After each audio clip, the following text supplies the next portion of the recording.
नमस्कार दोस्तों। देखिए, अपन बात करें राजस्थान के आर्ट एंड कल्चर की और अपन बात कर रहे हैं एमसीक्यू सीरीज की। तो एमसीक्यू में अपन ने स्टार्ट कर रखा है राजस्थान के दुर्ग, राजस्थान के साहित्य और दुर्गों का अपन ने मिक्स में ही क्वेश्चन है वो यहाँ पर इंक्लूड कर रखे हैं। तो इसका एक पार्ट आपको प्रोवाइड करवाया जा चुका है। अब बात करते हैं इसके दूसरे पार्ट की, यानी 10 क्वेश्चन के बारे में अपन बात कर चुके हैं और अब इसका जो पार्ट सेकंड है यानी कि 11वें नंबर क्वेश्चन से अपन शुरू करते हैं। देखिए, 11वें नंबर का क्वेश्चन आपको दे रखा है, मंडन के द्वारा, जो साहित्यकार हुए हैं मंडन, उनके द्वारा निम्नलिखित में से किन पुस्तकों की रचना की गई है। मंडन के द्वारा कौन सी पुस्तकों की रचना इनमें से की गई है? राजवल्लभ, रूपावतार, देवमूर्ति प्रकरण या वास्तुसार। चार आपको पुस्तकें दे रखी है। मंडन के द्वारा इनमें से किन की रचना की गई है? तो राजवल्लभ की रचना मंडन ने की है, रूपावतार की रचना भी की है, देवमूर्ति प्रकरण की भी की है और वास्तुसार की भी की है। तो ये सभी जो रचनाएं हैं वो मंडन के द्वारा ही रचित हैं। तो आपका ऑप्शन जो फर्स्ट आपको दे रखा है 1 2 3 4, ये क्या हो जाएगा? इसका करेक्ट आंसर हो जाएगा। फिर देखिए, अगला क्वेश्चन आपको दिया गया है, किस वर्ष जयपुर वेधशाला, यानी जयपुर की जो आपकी वेधशाला है जंतर मंतर, उस जंतर मंतर को किस वर्ष यूनेस्को के द्वारा विश्व धरोहर स्थल के रूप में मान्यता दी गई है? यानी कि यूनेस्को ने विश्व धरोहर स्थल के रूप में जंतर मंतर को कब शामिल किया है? तो ये तो करंट के लिहाज से भी देखें तो वैसे भी इंपॉर्टेंट है, क्योंकि जयपुर में आपके हवा महल पर फ्रांस के जो राष्ट्रपति हैं इमैनुअल मैक्रोन और भारत के जो प्रधानमंत्री हैं प्रधानमंत्री नरेंद्र मोदी, वो दोनों हवा महल वहां पर आए भी थे। तो करंट के लिहाज से देखा जाए तो भी गणतंत्र दिवस पे ये इंपॉर्टेंट बनता है। तो यूनेस्को के द्वारा जंतर मंतर को विश्व धरोहर स्थल के रूप में कब मान्यता दी गई थी? तो ये आपकी 2010 में मान्यता दी गई थी। ऑप्शन 4 इसका आंसर हो जाएगा। अगला क्वेश्चन आपको दिया गया है, डूंगरपुर के पास नौलखा बावड़ी। तो नौलखा बावड़ी सबसे पहले तो है कहां पर? तो आपकी है डूंगरपुर में, और इसका निर्माण महारावल आस्करण की पत्नी के द्वारा करवाया गया है। इसकी पत्नी का नाम आपको बताना है, आस्करण की पत्नी का नाम, जिन्होंने डूंगरपुर में नौलखा बावड़ी का निर्माण करवाया है। रामरस्ते, महावती, प्रेमल देवी या नाथावती। तो किसके द्वारा करवाया गया? ये प्रेमल देवी के द्वारा करवाया गया है। ऑप्शन आपका जो थर्ड है ये इसका करेक्ट आंसर हो जाएगा। अगला क्वेश्चन आपको दिया गया है, दरगाह है जिसे अब्दुल्ला पीर के नाम से जाना जाता है, यानी कि अब्दुल्ला पीर की दरगाह कहां पर है, यह आपको इस क्वेश्चन में बतानी है। अब्दुल्ला पीर, बोहरा मुस्लिम संत अब्दुल रसूद का लोकप्रिय मकबरा किस शहर में स्थित है? यह मकबरा या अब्दुल्ला पीर की जो दरगाह है वो कौन से शहर में, ये आपको बताना है। अलवर, बाड़मेर, झालावाड़ या फिर बांसवाड़ा। अब्दुल्ला पीर के नाम से जाना जाता है बोहरा मुस्लिम संत अब्दुल रसूद का लोकप्रिय मकबरा। तो ये कहां पर? आपका बांसवाड़ा जिले में स्थित है। बांसवाड़ा इसका करेक्ट आंसर हो जाएगा। फिर अगला क्वेश्चन आपको दिया गया है, वो स्थान या वो स्थापत्य या उपयोगिता के आधार पर किस प्रकार के दुर्ग जल से घिरे हुए हैं? तो इस क्वेश्चन में आपको इतना ही पूछा है कि जलदुर्ग कौन सा है। ये जो आपको चार ऑप्शन दे रखे हैं इनमें से जलदुर्ग कौन सा दुर्ग होता है ये आपको बताना है। गिरी दुर्ग, औद्योगिक दुर्ग, एरण दुर्ग या सैन्य दुर्ग। देखिए, क्वेश्चन को थोड़ा सा घुमाया गया है। इसमें घुमाया यह गया है कि ये जो आपको चार श्रेणियां दे रखी हैं इनमें से ही जलदुर्ग कहा जाता है। किसको कहा जाता है? औद्योगिक दुर्ग को ही जलदुर्ग कहा जाता है।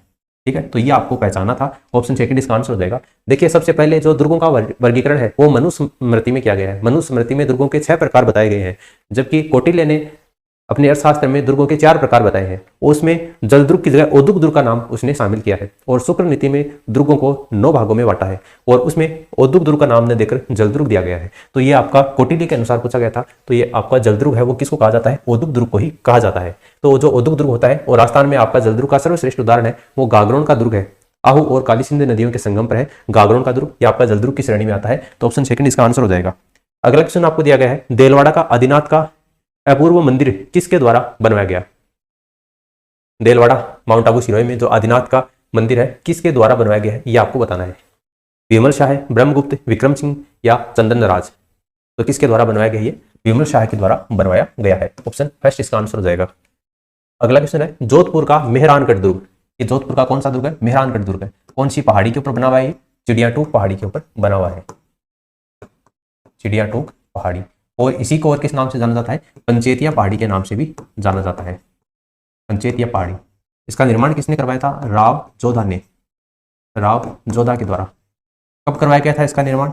12/5/1459 को इसका निर्माण करवाया गया था। देखिए, उदयपुर शहर की स्थापना हुई थी 1559 में, लेकिन जोधपुर का जो मेहरानगढ़ दुर्ग है उसकी स्थापना हुई है 1459 में। तो दोनों के बीच में 100 साल का डिफरेंस है। इसको आप इस तरीके से भी याद कर सकते हैं। तो राव जोधा के द्वारा मेहरानगढ़ दुर्ग का निर्माण करवाया गया था पंचेती या चिड़ियाटूक पहाड़ी के ऊपर। तो राव जोधा, आपको यही पूछा गया था कौन सी पहाड़ी के ऊपर है, तो ये चिड़ियाटूक पहाड़ी क्या हो जाएगा? इस क्वेश्चन का करेक्ट आंसर हो जाएगा। और इसी मेहरानगढ़ दुर्ग के अंतर्गत आपका एक तो मेहर सिंह है, मेहर सिंह और एक राजाराम कड़ेला। राजाराम कड़ेला, इन दो व्यक्तियों को नींव में जिंदा चुनवाया गया था। तो मेहर सिंह के नाम पर ही इसे जोधपुर दुर्ग का नाम है वो मेहरानगढ़ पड़ा है मेहर सिंह के नाम पर। तो मेहर सिंह और राजाराम कड़ेला ये दो व्यक्ति हैं, इनको मेहरानगढ़ दुर्ग की नींव में जिंदा चुनवाया गया था। ठीक है, तो ये आपको ध्यान में रखना, चिड़ियाटूप पहाड़ी को पर इसी को मयूर ध्वजगढ़ कहते हैं, इसी को कागमुखीगढ़ कहते हैं, इसी को विहंगगढ़ कहते हैं, इसी को मारवाड़ का सिरमौर कहा जाता है। अगला क्वेश्चन आपको दे रखा है, झाला हवेली किस किले या महल में स्थित है? झाला हवेली कौन से किले में या कौन से महल में स्थित है? बीकानेर में, कोटा में, बूंदी में या झालावाड़ में? झाला हवेली, तो इसका राइट आंसर क्या हो जाएगा आपकी, ये कोटा में स्थित है। झाला हवेली कहां पर है? कोटा में स्थित है, ऑप्शन सेकंड। भित्ति चित्रों के लिए झाला हवेली को जाना जाता है। अगला क्वेश्चन है, लोहागढ़ किला अवस्थित है, इसका जो निर्माण है वो किसने करवाया है? रुस्तम जाट के द्वारा करवाया गया है। लोहागढ़ किले का निर्माण किसने करवाया है? रुस्तम जाट ने। वैसे राजस्थान का अगर नवीनतम आपको दुर्ग पूछा जाए तो वो हो जाएगा मोहनगढ़ जैसलमेर, लेकिन मोहनगढ़ जैसलमेर आपको ऑप्शन में नहीं दिया हुआ हो तो वहां पर आपको ये लोहागढ़ दुर्ग भरतपुर करना है, क्योंकि इस लोहागढ़ दुर्ग का जो आधुनिक निर्माता है वो है राजा सूरजमल।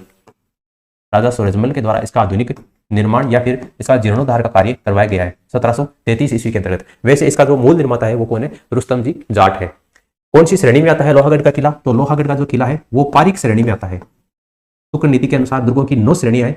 पारीक श्रेणी वो श्रेणी होती है जिस दुर्ग के चारों ओर आपकी खाई होती है, इसको आप याद रख सकते हैं कैसे खाई। तो जिस दुर्ग के चारों ओर खाई होती है वो दुर्ग, वो किला आपका पारीक श्रेणी के अंतर्गत आता है। और इसका जो प्रवेश द्वार है, लोहागढ़ का प्रवेश द्वार है, उसको लोहिया पोल के नाम से जाना जाता है।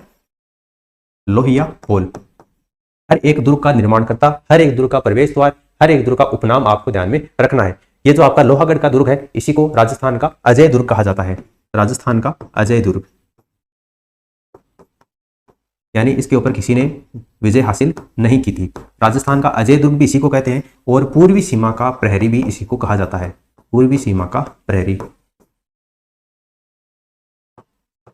ये भी इसको कहते हैं लोहागढ़ दुर्ग भरत को ही कहा जाता है। इसके अलावा कुछ महल है लोहागढ़ दुर्ग में, जैसे दादी माँ का महल है लोहागढ़ दुर्ग में, किशोरी माँ का महल है, वजीर की कोठी है, जवार बुर्ज। जवार बुर्ज का निर्माण है वो जवाहर सिंह के द्वारा करवाया गया था दिल्ली विजय के उपलक्ष्य में। भरतपुर राजाओं का जो राज्य अभिषेक है वो आपका जवाहर बुर्ज के अंतर्गत ही होता है। इसके अलावा राजस्थान का एकमात्र लक्ष्मण जी का जो मंदिर है वो इसी में है। राजस्थान का एकमात्र इसका मंदिर है लक्ष्मण मंदिर। लक्ष्मण मंदिर कहां पर स्थित है? लोहागढ़ दुर्ग भरतपुर में स्थित है। तो ये चीज आपको ध्यान में रखनी है। इसके अलावा लोहागढ़ दुर्ग में आपका बिहारी जी का मंदिर भी है, जामा मस्जिद भी स्थित है, और जो रूपारेल नदी है, मोती झील है, उनकी बात अपन फिर कभी करेंगे। ठीक है, तो लोहागढ़ का जो किला है वो कहां पर स्थित है? आपका भरतपुर जिले में ये स्थित है। ऑप्शन सी इसका आंसर हो जाएगा। अगला क्वेश्चन आपको दिया गया है, चिल्ला का टीला किस दुर्ग का पूर्ववर्ती नाम है? तो चिल्ला का टीला या फिर चिल्ला की पहाड़ी के ऊपर ये स्थित है, इसलिए इसको चिल्ला का टीला नाम से कहते हैं। और ये आपका राजस्थान का जो जयगढ़ दुर्ग है, जयगढ़ दुर्ग कहां पर? आपका जयपुर में है। इसको चिल्ला का टीला नाम से जाना जाता है। जयपुर में जयगढ़ दुर्ग स्थित है।